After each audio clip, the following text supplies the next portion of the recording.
이번 강의에서는 트리셋에 대해서 배워보겠습니다. 우선 트리셋에 대해서 설명하기 전에 이 바이너리 서치 트리라는 자료 구조에 대해서 먼저 설명을 해보겠습니다. 우선 어떤 데이터들이 배열에 저장이 되어 있다고 가정을 하고 그 데이터들을 오름차순으로 정렬을 합니다. 정렬을 한 다음에 절반을 잘라서 가운데 위치해 있는 값을 루트 노드, 그러니까 뿌리에 둡니다. 그리고 이 값보다 작은 값을 왼쪽에 둡니다. 그리고 큰 값을 오른쪽에 둡니다. 그러니까 바이너리 서치 트리에서는 모든 노드들은 자기 자신의 값과 그리고 자기 자신보다 작은 값을 왼쪽에 두고 오른쪽 노드에는 자기 자신보다 큰 값을 두는 겁니다. 70은 70보다 작은 값인 60을 왼쪽에 두고 오른쪽에는 75를 두는 겁니다. 60도 마찬가지 60보다 작은 값을 왼쪽에 두고 오른쪽에는 60보다 큰 값을 저장을 합니다. 이런 식으로 데이터들을 순서에 맞게 정렬을 해두는 겁니다. 그래서 이렇게 배치를 하고 난 다음에 이 그림을 보면 이 나무 같죠? 나무 같다 보니까 트리 구조라고 이야기를 합니다. 그러면 이 바이너리 서치 트리의 장점을 알아보기 위해서 이 트리 구조에서 73이라는 값을 한번 찾아보겠습니다.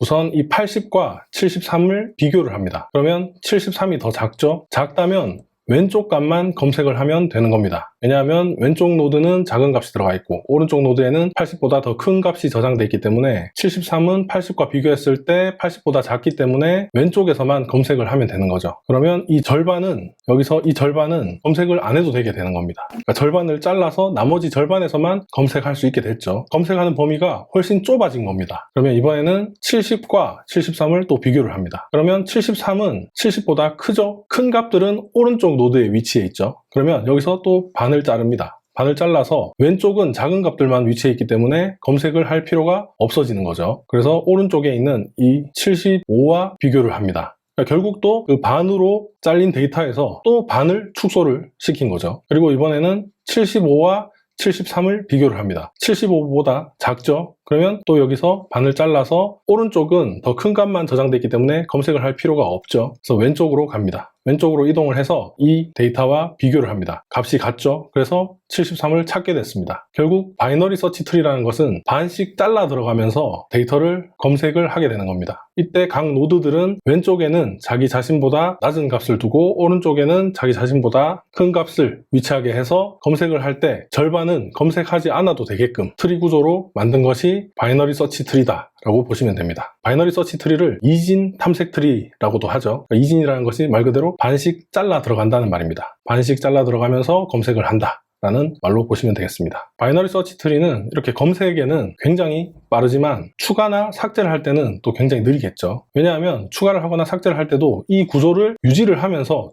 데이터를 추가를 시키고 삭제를 시켜야 되기 때문에 추가나 삭제에는 분리할 수밖에 없습니다. 하지만 검색에 굉장한 강점이 있다라고 보시면 됩니다. 언제 사용을 할까라고 했을 때 만약 대형 쇼핑몰이 있다고 가정을 하겠습니다. 그 쇼핑몰에 굉장히 많은 카테고리가 있습니다. 근데 그 카테고리를 검색을 해야 될 때 그 카테고리를 누르면 또 자식 카테고리가 나오고 또 그 자식의 자식 카테고리가 나오고 뭐 이런 프로그램이라고 했을 때 그 해당 카테고리가 한번 등록을 하면 추가나 삭제가 거의 이루어지지 않는다고 가정을 하겠습니다. 그러면 추가 삭제는 거의 이루어지지 않고 그리고 잦은 검색이 필요한 상황이죠. 이럴 때는 트리셋을 사용하는 것이 굉장히 성능에 도움이 될 겁니다. 우리가 나중에 배우겠지만 이 데이터베이스에도 인덱스라는 것을 적용을 하면 그 해당 데이터들은 이 바이너리 서치 트리 방식을 이용해서 굉장히 빠르게 검색할 수 있게 됩니다. 하지만 그 방식도 더 큰 값을 저장할 수 있는 오른쪽 노드와 왼쪽 노드, 작은 값을 저장하고 있는 왼쪽 노드를 따로 또 저장하는 공간이 필요하기 때문에 메모리는 훨씬 많이 잡아먹겠죠. 그래서 모든 데이터들을 다 이렇게 적용할 수는 없지만 빈번히 검색되는 데이터들은 이렇게 바이너리 서치 트리를 이용해서 검색할 수 있게끔 데이터베이스에서도 적용이 돼 있다라고 보시면 됩니다.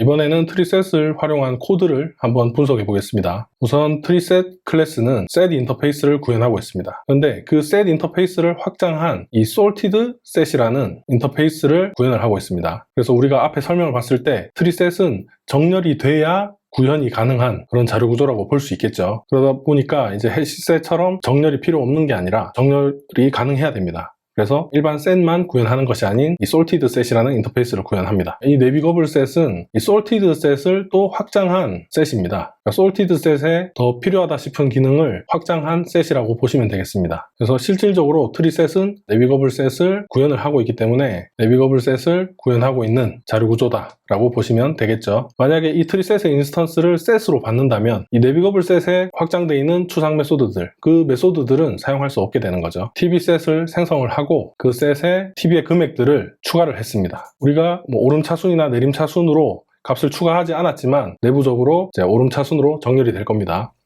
그래서 확인을 해보기 위해서 TV셋으로부터 이터레이터를 얻어와서 hasNext와 next를 이용해서 TV셋을 순회하면서 아이템들을 하나씩 출력을 해보겠습니다. 실행을 해보겠습니다.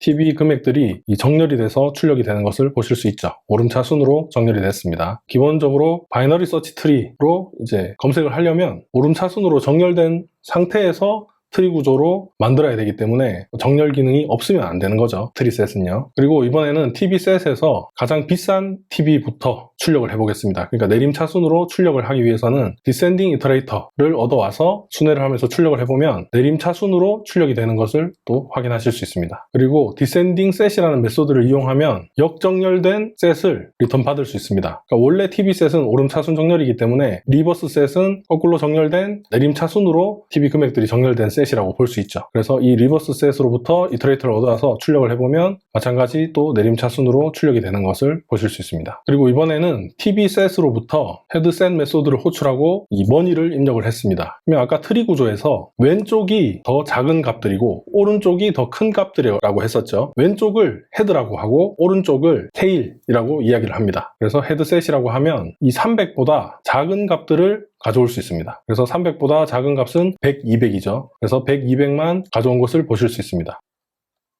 여기서 보시면 헤드셋 메소드에 마우스를 올려보시면 리턴 타입이 솔티드 셋인 것을 보실 수 있죠. 근데 밑에 또 오버로딩 되어 있는 헤드셋은 리턴 타입이 내비거블 셋인 것을 보실 수 있습니다. 그러니까 이 헤드셋 메소드가 좀 더 자바의 버전이 올라가면서 추가된 메소드라고 보시면 됩니다. 그래서 이 300을 입력을 하고 두 번째 아규먼트로 true를 입력하는지 false를 입력하는지에 따라서 자신의 금액도 포함을 시킬지 말지를 true, false로 선택을 할 수 있습니다. true는 자신의 금액도 같이 가져오겠다는 겁니다. 그래서 헤드셋이라고 하면 아까는 그냥 헤드셋 메소드를 호출했을 때는 기본적으로 false라고 보시면 되는 거죠. 그래서 100, 200만 가져왔는데 두 번째 아규먼트로 true를 입력을 하니까 100, 200, 300 세 개의 값을 가져온 것을 확인했습니다.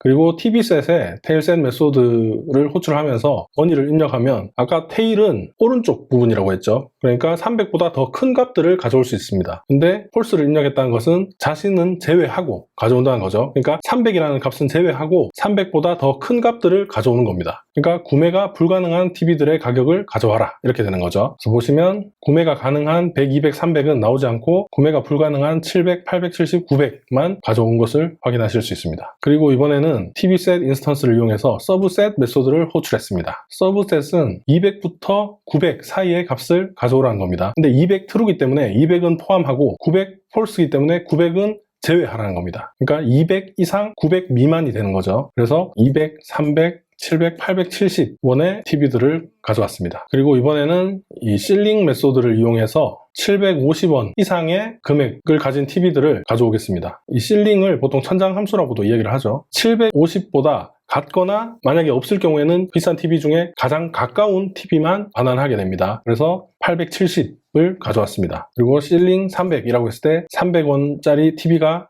존재하기 때문에 가장 근접한 금액이 아니라 300 자체를 가져온 것을 보실 수 있죠. 그리고 플로어 메소드를 호출해서 750을 입력을 하면 750원이 있으면 750원짜리 TV를 가져오고 없으면 가장 근접한 조금 더 싼 TV의 금액을 가져오게 됩니다. 그랬을 때 지금 700원이 가장 근접한 저렴한 TV죠. 그래서 700을 가져왔습니다. 그리고 300을 입력했을 때 300원짜리 TV가 존재하기 때문에 근접한 것이 아닌 300 자체를 또 가져왔습니다. 그리고 하이어와 로어는 실링과 플로어와 다르게 750을 포함시키지 않고 가장 근접한 조금 더 비싼 TV를 가져오게 됩니다. 그래서 870이 가져와졌죠. 그리고 로어도 750을 입력하면 750원짜리 TV가 있다고 하더라도 750원을 제외하고 가장 조금 더 싼 TV를 가져오게 됩니다. 그러면 이제 700원을 가져오게 되는 거죠. 그리고 또 폴, 퍼스트와 라스트 메소드를 이용해서 제일 비싼 TV와 제일 싼 TV도 가져올 수 있습니다. 그래서 100, 900이 출력이 됐죠. 그리고 해당 금액의 TV를 삭제할 수도 있고 이 금액의 TV가 없다면 리무브 메소드를 이용해서 삭제를 하더라도 삭제가 안 됩니다. 그래서 이 삭제를 함과 동시에 삭제가 됐는지 안 됐는지를 true, false로 리턴을 합니다. 그래서 처음에 870을 삭제를 했을 때는 삭제된 게 존재하기 때문에 true가 반환이 됐죠. 근데 이때는 870을 삭제했을 때 존재하지 않기 때문에 false가 나왔습니다. 지금 여기 870이 아니고 550이 원래 적혀야 되겠네요. 550원짜리 TV도 없기 때문에 삭제가 안 되기 때문에 마찬가지 false가 출력이 될 겁니다. 그리고 TV셋으로부터 이터레이터를 얻어와서 순회를 하면서 그 남아있는 TV들의 금액을 출력을 해보면 200, 300, 700원짜리 TV만 출력이 되는 것을 보실 수 있습니다. 지금 보면 100이랑 900은 출력이 안 되고 있죠. 이 서브셋 메소드를 이용해서 200 이상 900 미만으로 잘랐기 때문에 이 200은 포함되지만 900은 여기서 삭제가 된 겁니다. 그래서 지금 200에서 700까지만 출력이 됐다라고 보시면 되겠습니다. 이번 강의에서는 바이너리 서치 트리를 사용한 트리셋에 대해서 배워봤습니다. 사실은 이 바이너리 서치 트리를 좀 더 다른 형태로 만든 블랙 레드 트리라는 자료 구조를 사용을 하고 있습니다. 근데 좀 더 간단하게 그냥 바이너리 서치 트리를 사용한다라고 생각을 하셔도 지금은 무방합니다. 다음 강의에서는 맵에 대해서 배워보겠습니다.